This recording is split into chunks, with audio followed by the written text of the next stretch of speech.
Welcome back. So lately it feels like I've been creating a bunch of videos on quote-unquote good Royals moments. I'll be honest with you, that bores me, and don't get me wrong, I love that the Royals are relevant again. But anyone can talk about quote-unquote good moments. Hell, I cannot get through that Hall of Fame video without talking about Johnny Damon's DUI and Billy Butler getting punched by Danny Valencia. I did not create this channel to simply produce news and positive thoughts. I started this to specifically talk about those moments. Oh yes. Beautiful. Lovely. I have multiple Royals bobbleheads in my possession, among other non-baseball items, yet the bobble that I proudly display over my shoulder is Tony Pena Jr., and that is not an accident. What do you think about that, Tony? Yeah, he's not a talking bobblehead. Hits about as well as the real thing. I'll be straight up with you. I typed up a short script for the Michael Lorenzen signing, but got busy with other stuff and ended up abandoning it. Long story short, I like it. Good depth and good insurance for Alec Marsh and Chris Bubich. Oh, and I have not even bothered with the Carlos Estevez video, another signing I like. Again, and just being honest, my goal of this channel was never to talk about current events. Others get paid to talk about Michael Lorenzen and Carlos Estevez. Instead, I want to talk about Kyle Davies. Why? Because yes, that's why. Just look at that beautiful headshot. He was definitely a player that tossed baseballs for the Royals, and sometimes he tossed good baseballs. Davies is commonly remembered as one of the Royals' worst pitchers during Dayton Moore's early years, with some viewing him as the worst. But was he truly?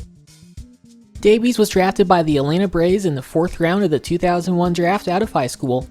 He had yet to turn 18 when he signed. He quickly gained attention within Atlanta's farm system and was ranked among Baseball America's top 100 prospects entering the 2005 season, 53rd to be exact. He was 4th among Braves prospects and 2nd among future Royals on this list, which is not a short list. I think 10 or 11 played with the Royals either in Omaha or in the majors. I genuinely thought the Royals found something in Wilson Bettamy. I'm still mad at them for dumping Gregor Blanco, and who can forget Anthony LaRue's glorious mutton chops. Davies would make his major league debut during the 2005 season at only 21 years old, with injuries accelerating his path to the majors. At first it looked like the Braves found yet another gem in the rotation. He had a tough assignment for his debut, a rainy night against the defending champion Boston Red Sox at Fenway Park. The Red Sox sent their best, Damon, Ortiz, Manny, among others. Davies would outpitch Tim Wakefield, tossing 5 shutout innings and striking out 6. A memorable debut indeed. He would not give up his first earned run until his 3rd career start, and he gave up 0 runs in 3 of his first 4 starts. He even pitched into the 8th inning in his 4th start. A star in the making. Unfortunately, opponents seemed to figure him out afterwards. He would give up 20 runs over his next 4 starts, totaling 18.1 innings. His last June start was better, only 2 runs over 5 innings, but he walked more than he struck out. He got a few more starts, but veterans getting healthy would push Davies back to the minors. He was promoted in September to pitch out of the bullpen, but the Braves were hoping for more from Davies in 2006. Believe it or not, Davies would begin the 2006 season as the 5th starter in Atlanta's rotation. A complete game against the Mets showed his potential, but he was inconsistent otherwise. Atlanta was willing to give him a longer leash due to injuries elsewhere on the roster, but unfortunately, the injury bug would bite Davies as he would be diagnosed with a groin injury after a May 15 start against the Marlins. He would rejoin the rotation in September, but he did not look like the same pitcher. I'll put it this way. Over 6 starts, he had a 13.06 ERA and walked 16 batters over 20.2 innings. For 2007, the original plan was for Davies to start in AAA, but again, injuries forced him into the major league rotation. While he ended up sticking in the rotation, it was more out of necessity than due to Davies' performance. I mean, former All-Star Mark Redmond was making major league starts for them. That should tell you all you need to know about their pitching situation. Heading into the trade deadline, Davies would have a 5.76 ERA over 17 starts, notably walking a batter every other inning. By now, the prospect shine had worn off, and the Braves were searching for alternatives. This is not a perfect comparison, but I see some parallels between Kyle Davies with the Braves and Daniel Lynch today, at least before he emerged in the bullpen late last season. Unlike Davies, Lynch was drafted out of college and was 24 when he made his major league debut, but both were top 100 prospects that showed promise when they debuted, were expected to stick around in a major league rotation long term, at least as an SP3 or SP4. However, they could not keep up with those expectations, with injuries not helping either. Not that I see the Royals trading Lynch today, but I can easily see a team desperate for young starting pitching squinting at Lynch's early success, top prospect pedigree, multiple years of club control, and potentially low asking price, and saying those 4 regrettable words, "I can fix him." That's exactly what the Royals did with Kyle Davies.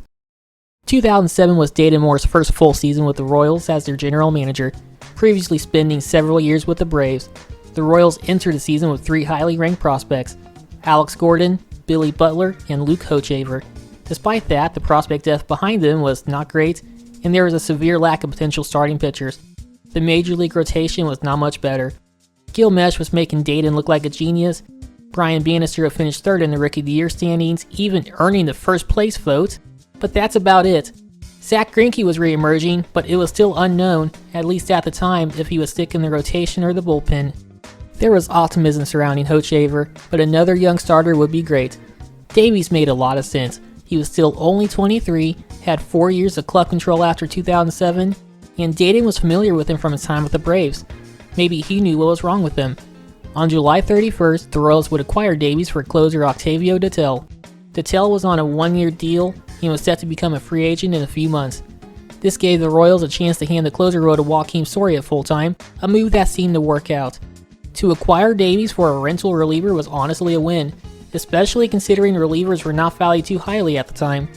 He made his Royals debut at Yankee Stadium, where he proceeded to give up Alex Rodriguez's 500th home run in the first inning. Great way to make a first impression. In total, he made 11 starts to finish the season with a 6.66 ERA. Maybe the Royals should have took that as a sign. Davies would have to compete for a rotation spot for 2008, but unfortunately he would not win one. He started the season in AAA, which was not a bad idea, but do you remember who won the final 2 rotation spots? John Bale and Brett Tomko. Tomko I understand, he was a longtime Major League veteran, and having a veteran around a young rotation could be helpful. John Bale though? His last Major League start was 5 years prior. I'm guessing Luke Hochevar's service time had something to do with it, as he quickly took Bale's spot.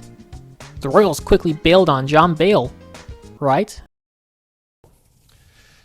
Please clap. Kyle Davies would eventually find his way back in the majors after an injury to Tomko, and after tossing 4 straight 1-run games, he would stick in the rotation for the rest of the season. For the year, he made 21 starts and posted a 4.06 ERA, 1.07 ERA+, and 2.1 WAR, but notably saw his walk rate decrease to 3.4. He only had 2 rough starts all year, June 22nd against the Giants and July 3rd against the Orioles. Exclude those 2 starts and Davies had a 3.25 ERA over 19 starts. The Royals rotation appeared to be set for the future, and Davies was a big part of that. They may have fixed him after all. Davies would start the 2009 season strong, 7 shutout innings against the White Sox. This would be the highlight of his season. Here's his month-by-month stats, but this really does not tell the full story. First off, to address that 1.06 September ERA, take a look at the walks. This is his final 2 starts of the season. Only 1 run allowed over 11 innings, but 12 walks to only 4 strikeouts. His month of May had 3 solid starts bookended by 2 duds. He spent all of July on the injured list and was hovering around a 6.0 ERA entering September. He was very inefficient, and this might be the best way to illustrate it. These are the qualifying pitchers that averaged the most pitches per plate appearance for 2009. Davies tied for the 7th most. Now, this is not a bad thing on its own. There are some really good pitchers on this list. David Price and John Lester finished 2nd and 4th in the American League Cy Young voting. But look at this column. This is the percentage of plate appearances where the pitcher forced an 0-2 count against the opposing hitter. Max Scherzer's 32.6% led the league, and most of these other names had good rates at the very least. Davies, on the other hand, had the 4th worst rate in baseball. All those other pitchers got away with throwing multiple pitches per at-bat because they could get ahead in the count, or even get the strikeout. Davies struggled to throw strikes in the first place. In fact, when you look at strike percentage, Kyle Davies was dead last. No other qualifying pitcher threw a greater percentage of balls outside the strike zone than Kyle Davies. No wonder his walk rate ballooned to 4.8. He averaged 98.6 pitches per game, yet he made it through the 6th inning in only 10 of his 22 starts. If you exclude the game he got hurt, he averaged 100.5 pitches per start. Now, this would be a good thing if he could eat innings, however, he could not throw enough strikes to even do that. 2010 would be the first fully healthy season for Davies, however the struggles continued. The good news is that he would not have the worst strike percentage in baseball. He was tied for the 2nd worst, so I guess that's progress.